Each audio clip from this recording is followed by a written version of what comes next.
अगस्त जी। राधे राधे महाराज। महाराज जी राधे राधे। महाराज जी, कोई काम करते वक्त कुछ गलत हो जाए या ध्यान ना लगे, किसी और जगह जाए तो बहुत क्रोध आता है। इस समय मैं नाम जप करता हूँ। नाम जप करने से क्रोध कम होता है, पर नाम जप छोड़ते ही क्रोध और बढ़ जाता है। इस स्थिति में आपका प्रश्न है। बड़े गुरु आदमी हो तुम। इतनी छोटी अवस्था में तो इतनी सूक्ष्म बात पकड़ रहे, बहुत बढ़िया बात है। बहुत अध्यात्म के अच्छे आदमी बनोगे तुम नाम जप करते हुए जब तुम्हारे अंदर गलत वृत्ति आती है ना, तो अंदर जो मन में गलत वृत्ति होती है वो डिलीट होती है, वो नष्ट होती है। तो ऐसे नाम जप का अभ्यास करो कि खाली समय ही ना रहे। क्रोध तभी, अच्छा क्रोध क्यों आता है? कामना से क्रोध आता है। जैसे हम चाहते हैं ये हो जाए और वो नहीं होता, तभी क्रोध आता है। क्रोध की स्वयं की सत्ता नहीं। कामा संजायते क्रोधा, क्रोधा स्मृति विभ्रमा, स्मृति भ्रंशात् बुद्धिनाशो, बुद्धिनाशात् प्रणश्यति। काम जब हमारी कामना की पूर्ति में बाधा पड़ती है तो क्रोध आ जाता है। इसलिए हम हर समय नाम जपने का अभ्यास करें। जब क्रोध आ जाए तब दांती पीस ले, मुझे बोलना ही नहीं है बस। क्योंकि अगर क्रोध में बोलना शुरू किया तो फिर क्रोध आने पर भजन क्षीण हो जाता है, आनंद क्षीण हो जाता है और हमसे अपराध बन जाता है। अपने से बड़ों के प्रति भी गलत शब्द निकल जाते हैं। अपवित्र भाषा भी, ज़्यादा क्रोध आ जाए तो गालियां भी आने लगती हैं, जबान पे दुरुक्ति गालियां आने लगती हैं और बड़े कटु वचन निकलने लगते हैं। इसलिए क्रोध को रोकना है तो मौन धारण कर ले। जहाँ क्रोध आए उसी समय चुप, वहां से हट जाए। जहां जिस अवस्था में क्रोध आ रहा हो उस परिस्थिति का त्याग कर दे, एकांत हो जाए, मौन हो जाए, उस समय बचे। अब ये नहीं कि भिड़े, अगर भिड़े तो फिर क्रोध आ गया, फिर गाली गलौज, फिर मारपीट, फिर हिंसा। इससे जितना बचा जा सके। ये राक्षसी प्रवृत्ति है। क्रोध जो है ये आसुरी प्रवृत्ति है, ये नाश कर देती है। इसलिए सबको इससे बचना चाहिए। जिस समय क्रोध आ जाए उस समय मौन हो जाओ, जिस समय क्रोध आ जाए उस समय हट जाओ। जिस समय क्रोध आवे जोर जोर से राधा राधा बोलने लगो, क्रोध शांत हो जाएगा। मंजीत सिंह जी गुड़गांव से। जी श्री हरिवंश महाराज जी, आपके चरणों में कोटि कोटि प्रणाम।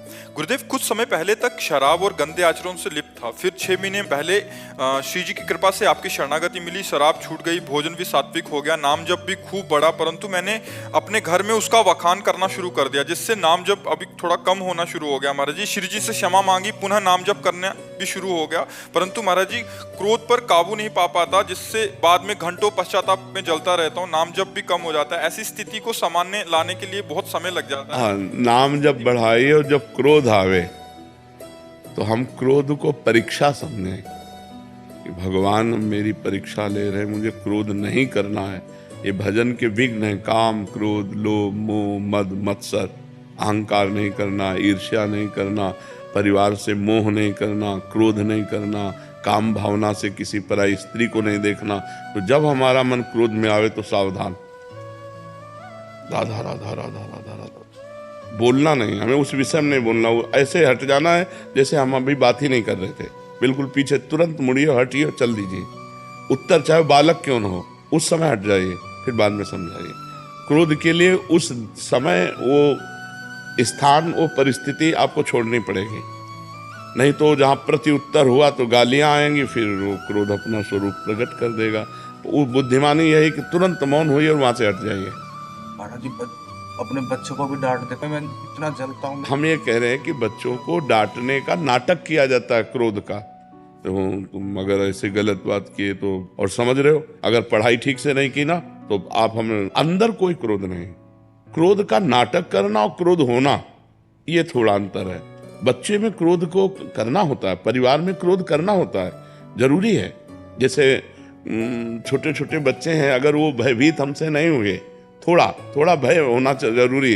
यार अगर हमने जो पापा ने कहा वो पाठ नहीं तैयार किया तो मारेंगे, यार हम कोई गलती करेंगे हमारे पापा जानेंगे, तो उनको भय होना जरूरी। भय से वो सत्मार्ग में चलेंगे। लेकिन इतना भय भी नहीं कि वो आपसे दूरी बना ले।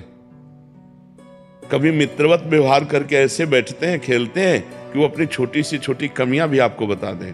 और कभी पिता की तरह हम होकर उनको डांटते हैं, जिससे वो भयभीत होकर के असत मार्ग का त्याग कर दें। लेकिन हमें क्रोध का नाटक करना है, क्रोध नहीं करना। जैसे शिष्यों से करना पड़ता है, तो ये अगर हमको उस समय सोचो तो 100 में 100% हम क्रोधित नहीं, हम अपनी नौकरी निभा रहे हैं।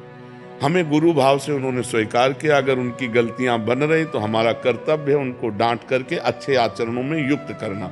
ऐसे आप पिता है, अगर अपने पुत्र को अच्छे आचरणों से युक्त करना है तो कभी कभी क्रोध का नाटक करना पड़ता है। तो अगर पिता का शासन पवित्र है तो अब आजकल शासन ही नहीं रह गया है। बच्चे पढ़ लिख करके माता पिता का अपमान कर रहे हैं, माता पिता की अवहेलना कर रहे हैं, क्योंकि बच्चापन से डाली नहीं गई बात। खेलने के लिए मोबाइल दे दिया गया और धीरे धीरे वो मोबाइल से इतने गंदे आचरणों में प्रयुक्त हो जाते हैं, इतनी मलिन बुद्धि हो जाती है कि अपने पूज्य माता पिता का अपमान करने लगते हैं, अवहेलना करने लगते हैं और इतना दूर निकल जाते हैं सतमार्ग से कि लौटना मुश्किल हो जाता है। गंदे गंदे व्यभिचार में, व्यसन में फैल जाते हैं। तो ये क्रोध करना अनिवार्य है, पर क्रोध अंदर से नहीं, बाहर से नाटक करना है। क्रोध का नाटक करना है, अंदर से करोगे तो आप परेशान हो जाओगे। बस वो मारना नहीं है, मारने की एक्टिंग पूरी करनी है, बाप रे आज तो बच गए, ऐसा करना है। क्रोध का अंदर हृदय में प्रवेश ना होने पाए, अगर बाहर से हम नाटक करें तो अच्छा रहेगा। परिवार में अगर अब माता पिता शराब पी रहे हैं, माता पिता गंदी बातें कर रहे हैं, माता पिता गंदे दृश्य देख रहे हैं, तो बच्चों पर आचरण नहीं पड़ेगा। तुम खुद अध्यात्मवान बनो और बच्चों को अध्यात्मवान बनाओ। बिना अध्यात्म से जुड़े किसी का जीवन मंगलमय नहीं हो सकता। आज हमारा समाज जितना अध्यात्म से बिलग है, उतने देख लो क्रूरता में पहुंचता जा रहा है। कैसे कैसे समाचार आते हैं, मतलब क्या है ये नौजवान कहाँ जा रहे हैं, कहाँ जा रहे हैं? क्या वो मनुष्य शरीर नहीं है? क्या वो अपनी बहन नहीं है? आप कैसा व्यवहार कर रहे हैं? अध्यात्म तो चराचर जगत को मंगल में बना दे, लेकिन जुड़े ना जब, अब वो राक्षसी प्रवृत्ति से जुड़े, आधुनिकता से जुड़े, मंगल में भाव है नहीं, तो देखो कैसी कैसी गंदी बातें होती है। अब आजीवन सजा होगी, एक गलती का परिणाम आजीवन सजा, जीवन बर्बाद हो गया। पढ़ाई लिखाई स्वस्थता सब जब जाओ जेल, या तो फांसी की सजा या तो जेल। ऐसे ऐसे आचरण होने लगे हैं।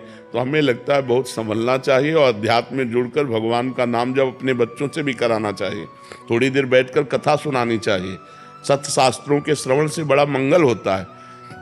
महाराज जी, बच्चे तिलक लगा के जाते हैं तो स्कूल को कह रहे हैं, स्कूल में कहते हैं कि ये कौन सा काला जादू है। हाँ, तो दूसरा कर ले कि सूखी रज ले लेना, सूखी रज का ऐसे लगा ले तो चिन्ह नहीं बनेगा और तिलक भी लग जाएगा। अब स्कूल में तो जो पढ़ाई हो रही है, आप देख ही रहे हो, आधुनिकता की पढ़ाई हो रही है और ऐसे ऐसे आचरण नौजवानों के हो रहे हैं जो नहीं होने चाहिए। क्या ये विद्या है? विद्या तो वही है जो विनय और सद्गुण की उत्पत्ति कर दे, विनय और सद्गुण की उत्पत्ति कर दे। आज तिलक लगाने को लोग रोका जाता है। आज भगवत कार्य को अगर माला डाल के जाए वो तो उसको रोका जाएगा, उसका उपहास होगा। अगर भगवान नाम कीर्तन, भगवान नाम जप करके और पाठ, हम लोगों के स्कूल में प्रारंभ से हे प्रभु आनंद दाता ज्ञान हमको दीजिए, ये सब प्रार्थनाएं होती थी बड़ा। और कबीरदास जी के दोहे, रहीमदास जी के दोहे, मंगल में वीर पुरुषों के चरित्र, तो उससे संस्कार पढ़ते हैं। अब हम पता नहीं है कि नहीं इस समय ये चीज़ें, हमारे देश के वीर वीरांगनाओं और साध्वी साधुओं की चरित्र भी रखिए, जिससे पढ़ करके उनके अंदर संस्कार पड़े, उनके अंदर भाव पड़े। तो ठीक है, क्रोध करना नहीं पर क्रोध का नाटक जरूर करना चाहिए। ईश्वर का सुमिरन नहीं तो जीवन का क्या महत्व है? क्यों? अगर ईश्वर का, परमात्मा का, भगवान का सुमिरन नहीं है तो जीवन का मतलब क्या रह गया? फिर जीवन तो बेकार जीवन है। खाना पीना, सोना जागना, लड़का बच्चा पैदा करना, ये तो पशु पक्षी भी करते हैं।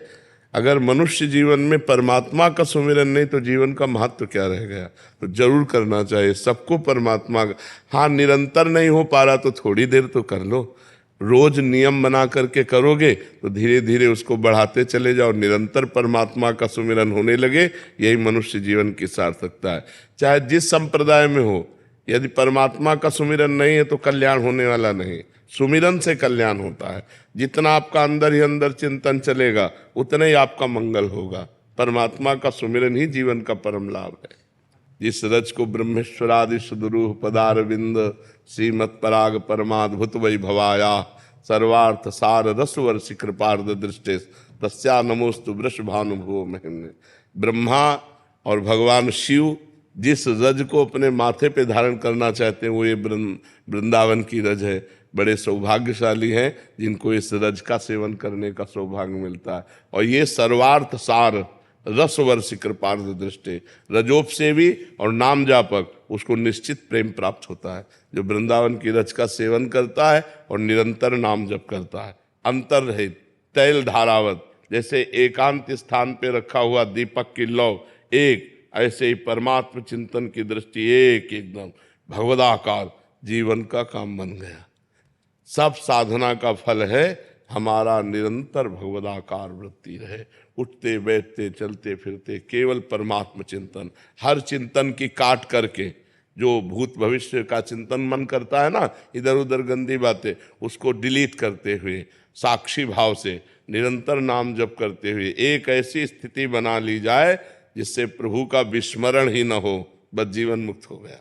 भगवान का सतत मधुर मधुर स्मरण चल रहा है, इससे बड़ा कोई योग नहीं। तेसाम सतत युक्तानाम भजताम प्रीतिपूर्वकम ददामि बुद्धि योगम तम येन माम उपयांति ते। जो सतत प्रेम पूर्वक भगवान का निरंतर स्मरण करता है, भगवान उसको बुद्धि योग प्रदान। बुद्धि परमात्मा, बुद्धि कृष्णाकार, बस हो गई बात। यही बात है।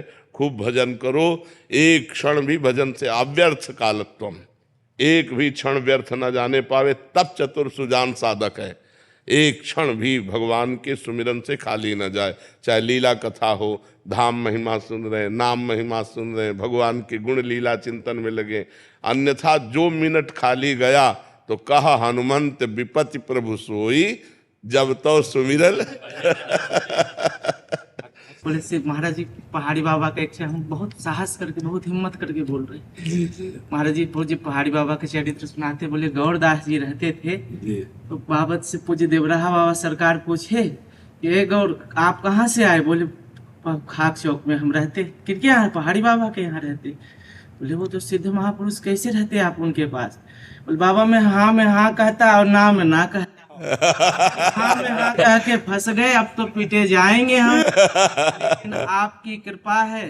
पर पूज्य पटिया वाले बाबा सरकार कीर्तन करा करते कि हम बालक तुम माए हमारी, श्री गुरुदेव करो रखवारी। आप की रखवारी करो महाराज जी। हम तो ऐसे मन में स्मरण आ गया अभी, हम तो आशिक हैं, दीवाने हैं, परमाने हैं आपके। आप यूं ही कृपा बनाए रखना पूज्य गुरुदेव भगवान। बाहर प्रतीक्षा कर रहा था तो भीतर आने की प्रेरणा श्री जी दे रही थी, तो मैंने विचार आया, मैं भीतर गया तो मैं भीतर गया। ये मैं भीतर गया तो मैं भीतर गया। जय जय महाराज, क्या शब्दों का रसात्मक स्वरूप जोड़ा। क्या बात है।